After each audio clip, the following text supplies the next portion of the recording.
think probably the best place for us to start would be with the story of Kishorn and how it began and what happened.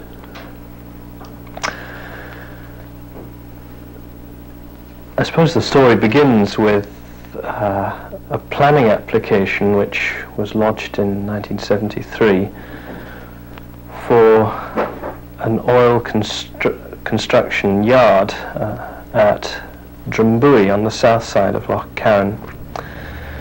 This promoted a very long and somewhat famous public inquiry in which the environmentalists won the day on the grounds that this massive development to build concrete oil production platforms would spoil the district, the culture of the area, strain the infrastructure and so on.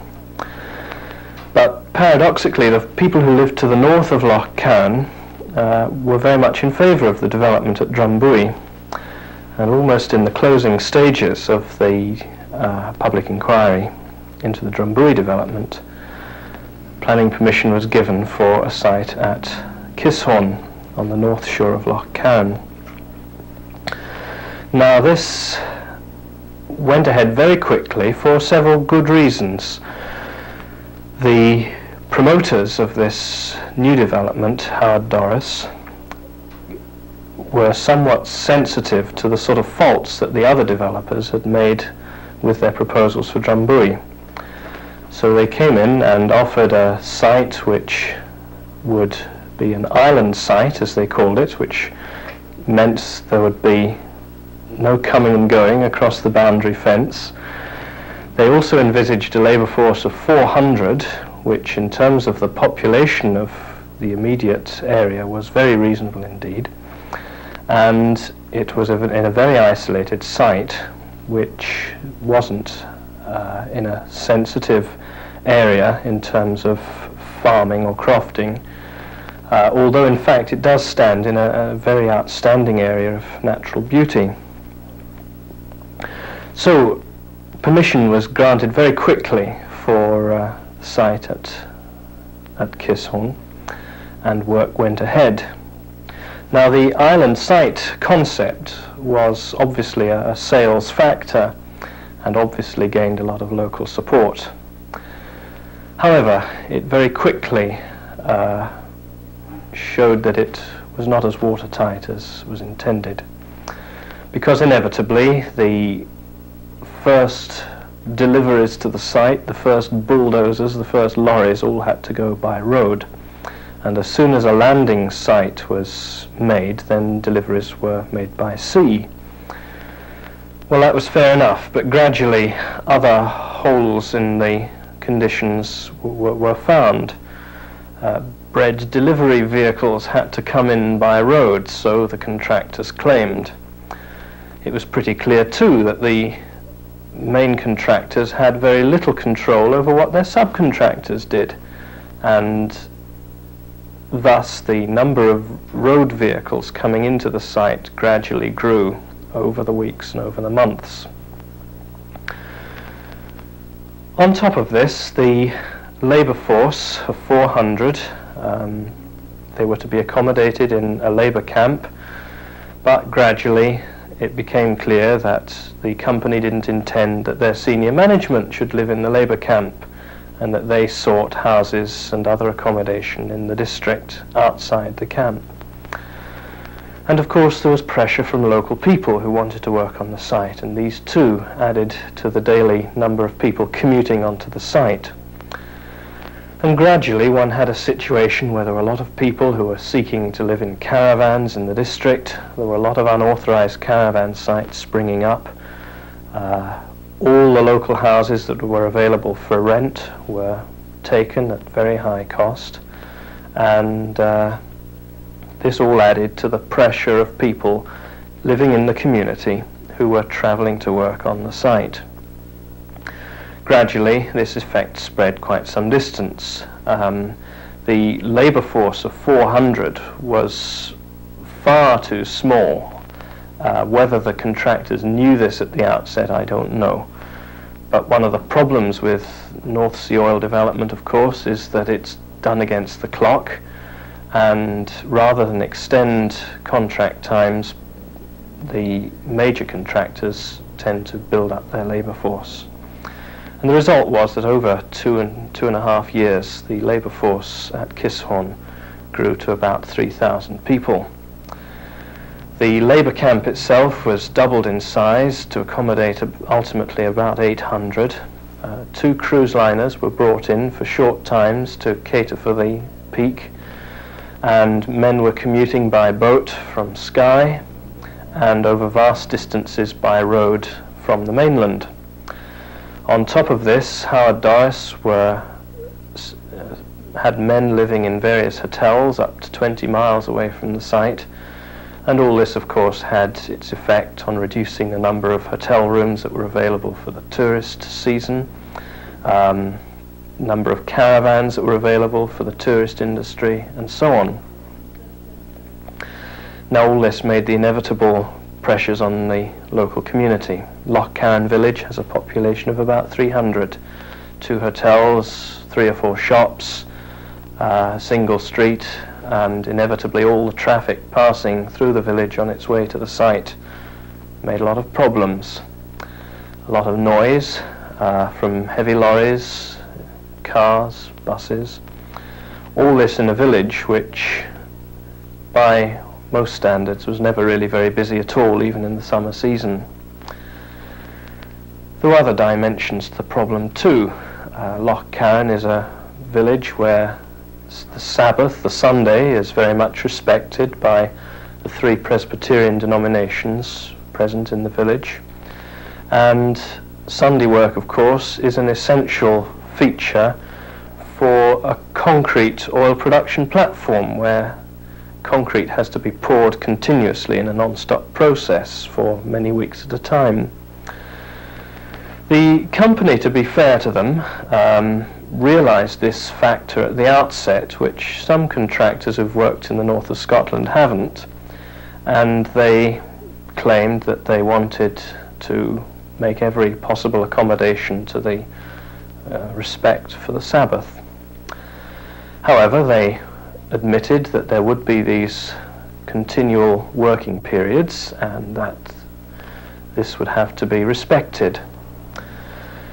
Essential work was what they said would take place on Sunday, but it's surprising how many things become essential in the work process. There were 1 or 2 allegations of men who didn't want Sunday work being forced into taking Sunday work against their will, and there were other cases of men who didn't take Sunday work as a matter of conscience, who found that they were being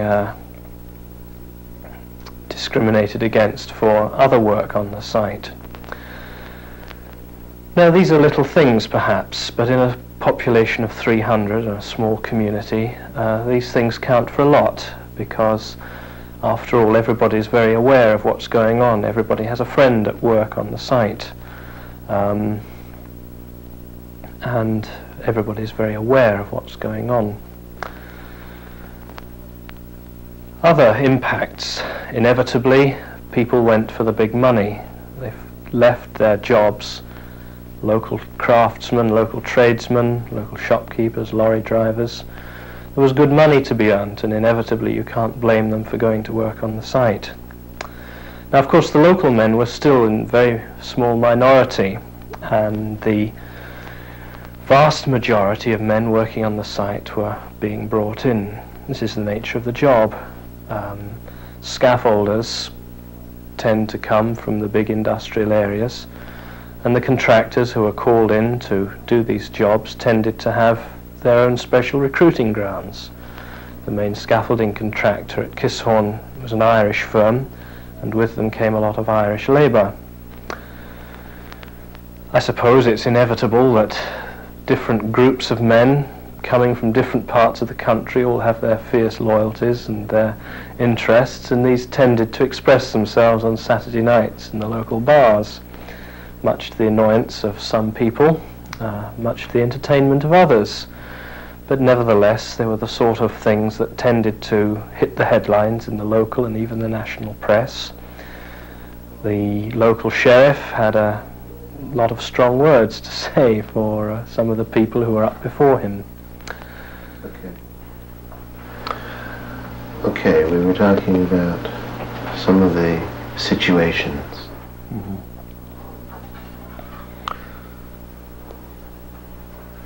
I think another area which is worth considering is the local men who went to work on the site. It was very interesting in Westeros that some of the motives that people went to the site for, it's pretty clear that a lot of local men just took the opportunity to make good wages for a fairly short period. And I was very interested in my contacts with local people to discover how many had specific objectives in view. A man was going to work for 6 months and build a new house on his craft, or he was going to work for a new boat, a new fishing boat, or otherwise he was going to put money into some machinery on his craft. Everybody that I met who saw this work very much as a short-term opportunity to make a reasonable income and to invest this money in a business or some activity of their own. This is a feature you don't find amongst everyone, of course. There are many people who see the opportunity of this new occupation as being longer term. And of course one of the problems with a development like that at Kishorn is nobody knows how long it will last. The company of course make great hopes that they're going to be there for a good long time, but such is the nature of the oil platform construction business that a yard could well just make one order and then have to close down. So the future is very uncertain, and in fact Kishorn at the moment is just waiting, hoping for another order, but there's no guarantee they'll get it. And so there may be no long-term industrial employment in this area at all. In the meantime, the people who gave up jobs, some of them can go back to them, particularly the self-employed businessman. He's in a very good position, although obviously while he gives up his job to work on the site, he leaves local people in the lurch as far as plumbing or joiner work goes, and this was certainly one impact of development at Kishorn.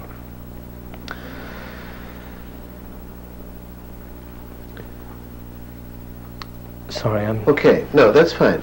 Maybe it would be worthwhile we now should go just yet. going... Okay, so that we've had these kinds of problems developing. I think maybe it would be worth just, in general terms, maybe extrapolating out of Kishorn. I think have we wound up the Kishorn thing? Maybe it would be good to just say what happened at the end, how it sort of wound down, or if it has wound down, Yes. or just what the situation is now. And then I'd like to go on to some other questions. Okay, right.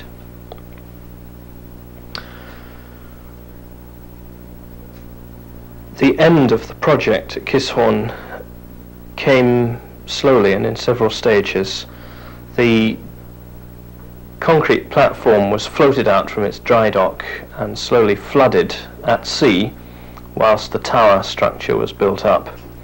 And this obviously meant that people who were involved with the dry dock were laid off, and the scaffolders, and gradually of course the people involved in the concrete slip forming were laid off.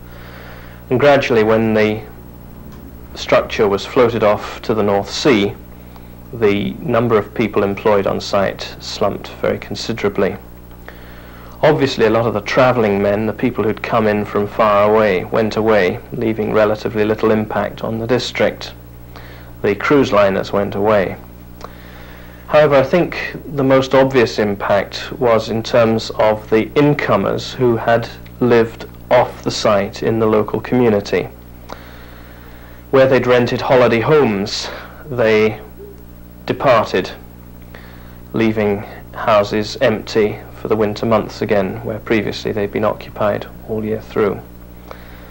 Certainly the most visual impact was in the small housing estate which Howard Doris had built for their senior management. They built about 40 houses for their top men, and now one finds a row of houses, the majority of them empty. The number of men on site has been reduced to a care and maintenance basis. About 40 men are living and working on the site now, purely in the hope of another order. And obviously if the time ever comes when they decide to close the